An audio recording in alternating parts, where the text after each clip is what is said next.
feu et maintenant je vais pomper sur le soufflet pour faire des belles braises. Faire des belles braises bien rouges. Voilà. Et c'est bien comme ça qu'il faut leur expliquer, monsieur l'instituteur. C'est parfait, monsieur Domal, c'est parfait. Non, parce que vous comprenez, moi j'ai plus l'habitude de parler aux chevaux et avec eux je me gêne pas pour employer les mots du métier, mais là... Et parlez avec vos mots à vous, ils sont là pour comprendre votre travail. Excusez-moi, j'ai du mal à respirer, je vais aller dehors. Non, allez-y, je m'en occupe. Alors voilà les enfants, j'ai sorti la pièce du feu. Qu'est-ce que c'est? Je sais, c'est un œuf. Ah non, ça c'est un G, tu vois. Je pose la pièce sur l'enclume, bravo. Je donne quelques bons coups de marteau. Pourquoi avec un marteau, monsieur? Pardon? Pourquoi avec un marteau? Parce que j'essaie avec la tête, mais ça marche pas, tu vois. Voilà, quelques bons coups de marteau pour rectifier la pièce. On vérifie pour voir si ça va bien. Vous savez, vous avez de la chance, hein, parce qu'aujourd'hui, je suis en train de faire du beau travail. Une nouvelle enseigne pour l'auberge Sainte-Catherine. Monsieur, Oui? ça aussi c'est un G. Ah oui, ça t'as raison, mon petit, c'est un G, mais il est raté. Alors tu peux le garder, tu peux le prendre, tu peux l'emmener à la maison. G comme Jésus. On refroidit la pièce. Attendez, ça chante. Et maintenant, on sort tous et on va vérifier le chef-d'œuvre.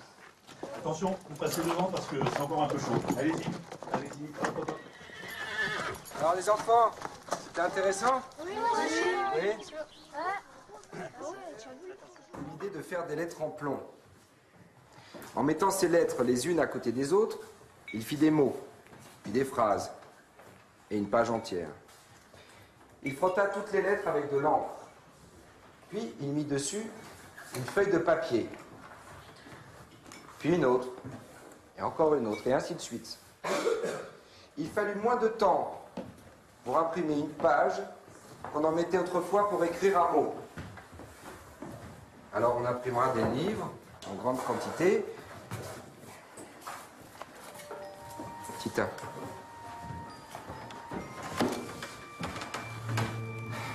Pourquoi tu t'obstines à pas vouloir travailler? Tu sais, mes parents, c'était des paysans. Comme les tiens. D'ailleurs, moi aussi, j'aurais voulu être paysan. Mais tu vois, à l'école, la lecture, l'écriture, bah, tout ça, ça m'a plu. Et c'est comme ça que je suis allé à la grande école. Celle qui forme les maîtres. Les bêtes, elles savent pas lire et ni ma mamie, et elles vivent quand même bien. Et moi, je veux que vivre avec les bêtes.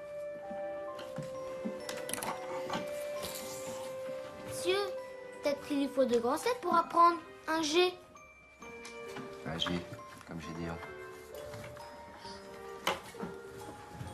Il y a un livre qui raconterait l'histoire de ta colombe. Tu n'aurais pas envie de le lire? Mais ça n'existe pas, les livres qui racontent la vie de Gédéon. Oui. Mais si tu le fabriquais, toi, ce livre, comme ça, tu pourrais apprendre à lire et à écrire.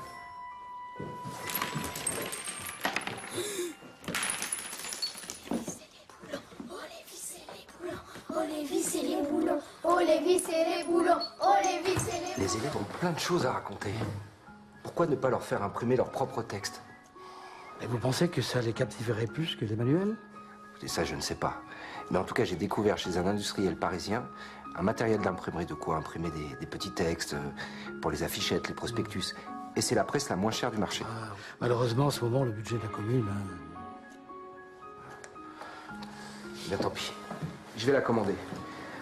Mes notes attendront chez l'épicier, mais il faut que je vérifie.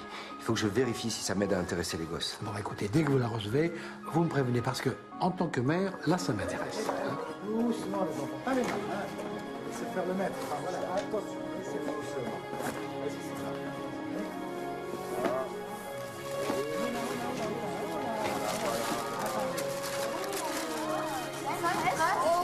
Qu'est-ce que c'est joli? On dirait un jouet, hein?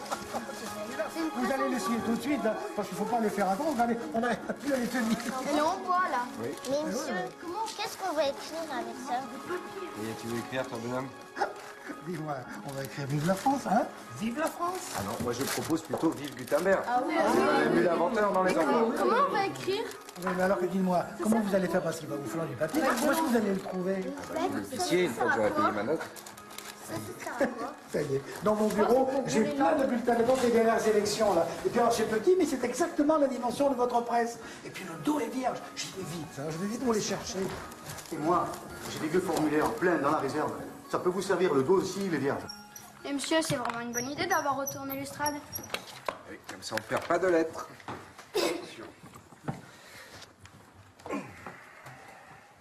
Mais monsieur, comme on a retourné l'estrade, vous êtes un petit maître maintenant. Eh oui, un petit élève comme toi. Tiens. Toi, t'as imprimé quoi? Moi j'ai imprimé Vive les vacances parce que les vacances c'est bien. Moi j'ai bien imprimé Vive l'imprimerie. Moi, j'ai imprimé J'aime pas les lentilles. Et toi, t'as mis quoi? Et ben moi j'ai mis Vive l'école de la République. J'ai pas de chance. Et regarde, moi, j'ai mis Jean Olary. Mais non, bêta, c'est beau l'été, comme moi. Oh là là, les enfants. La récréation. Non, j'ai des instructions. Allez, après la récréation, allez-y. Non, allez prendre un petit peu l'air. Allez-y. Après, on fera plein d'imprimeries après. Oui, allez. Allez, je vais dehors.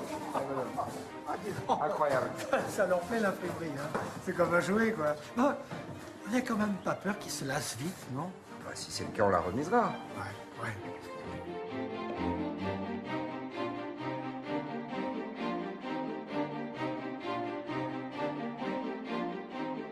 Bon, vous en êtes où? On a bien avancé, monsieur. Tout ça? Oui. Voilà. Bon, maintenant, il faut les trier. Tu t'occupes de ça? Alors, demain.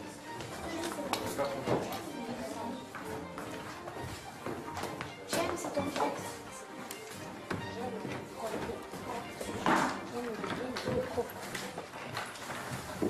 Dis donc, l'imprimerie, c'est encore mieux que le manuel. Mais qu'est-ce qu'on va en faire des manuels? Mais qu'est-ce que tu préfères, toi? Écrire tes propres textes ou lire les manuels? Mais les manuels, on va les envoyer en vacances. Vous savez ce qu'on va faire à partir d'aujourd'hui? Chacun de vous va écrire un petit texte. Et vous allez le lire aux autres. Et vous voterez pour le texte que vous préférez. Et une fois qu'on aura voté pour ce texte, qu'on aura corrigé, on fera des petits dessins pour l'illustrer. Et au bout de quelques jours, vous voyez, on aura plusieurs textes comme ça. On pourra faire un petit journal. Mais qu'est-ce qu'on écrira dedans, monsieur? Tout, n'importe quoi.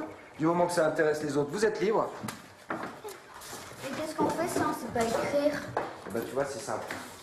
Les petits racontent une histoire aux grands, et les grands les aident à écrire. Voilà, comme ici. C'est vrai ça pourrait faire le journal de notre école. Eh oui.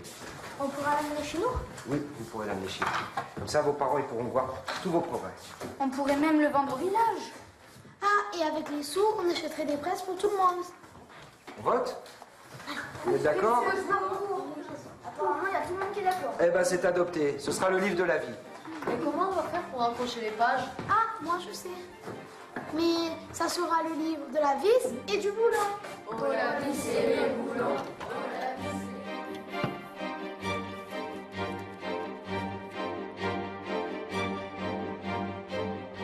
Pourriez-vous nous dire où se trouve l'école de garçons, s'il vous plaît? Ah, vous n'avez qu'à me suivre. Vous, je parie que vous êtes des instituteurs qui venaient voir comment il fait le nôtre avec ses pitchouns imprimeurs.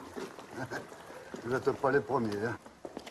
Beaucoup d'instituteurs s'intéressent à sa méthode, vous savez. C'est un innovateur. Si vous voyez le courrier qu'il reçoit, il commence à être connu du monde entier. Et les colis en plus, maintenant. Eh oui, c'est sa dernière retrouvaille à notre innovateur, comme vous dites. C'est celui-là, par exemple. Eh bien, oui. Il sent la mer. Ça doit être ces petits correspondants de Bretagne, ça, vous voyez? C'est formidable. Attendez. Ah, ça vous taquine, hein, ces colis-là. Hein. Ça vient de la classe d'un collègue en Bretagne, René Daniel. C'est l'un des premiers à s'être intéressé à mes articles sur l'imprimerie à l'école. Dis, Titin, s'il y a une baleine dans le paquet, tu me la gardes pour mon poisson rouge, ça lui fera de la compagnie. Je l'ai aidé à se procurer une presse. Et très vite, j'ai reçu les premiers textes de ses élèves, avec un colis avec des spécialités de Bretagne. Et c'est comme ça que mes petits Provençaux ont découvert un pays bien exotique, avec ses pêcheurs. C'est tempête. C'est goéland et son goéménon. C'est goéland, son goémon. Bêta. Mais toi toi-même, Lulu. Alors la nouveauté, vous pensez, ils ont tout de suite voulu répondre. On leur a envoyé des colliers avec des produits de chez nous. C'est vrai? Du thym et de la lavande. Des Et du cachous. combat. Des olives. Non, les olives, ils n'ont pas aimé les Bretons. Alors, qu'est-ce que nous avons là? Les galettes. Non, des étoiles de mer. Faites passer. Le livre de vie. On va avoir des nouvelles de Bretagne. Oui. Ah oui. Je crois que c'est ça, les galettes. Mais hop là. Oui, il y en a assez pour tout le monde. On verra ça après. Cette correspondance est devenue une technique pédagogique. Et elle s'est développée dans plusieurs régions de France. Une leçon de géographie vivante. Eh ben dis donc, vous en avez de la chance. C'est ce qu'on appelle en fait la correspondance interscolaire. Regardez, voilà. Ah, des films. Ils se sont enfin équipés en cinéma, nos collègues de Tréquin. Eh oui, on va voir à quoi ils ressemblent. Et monsieur, nous aussi on peut leur montrer qu'on ressemble. Hein. Vous utilisez aussi le cinéma. Oui, en fait, toutes les techniques qui aident à l'éveil de l'enfant. Oh Titen, regarde. C'est Yann. Ah ben non, c'est pas Yann. Eh, mais c'est Loïc. Oh, regardez, il y a Johan. Là, il y a Michel. Agache la casquette de marin. Non, Émile, on dit regarde en français. C'est vrai, le français c'est talent, faut faire attention. Mais tout le monde dit agache par ici. Oui, mais pas en français. Ah, le maître, René Daniel. Ah, c'est lui. Ouais.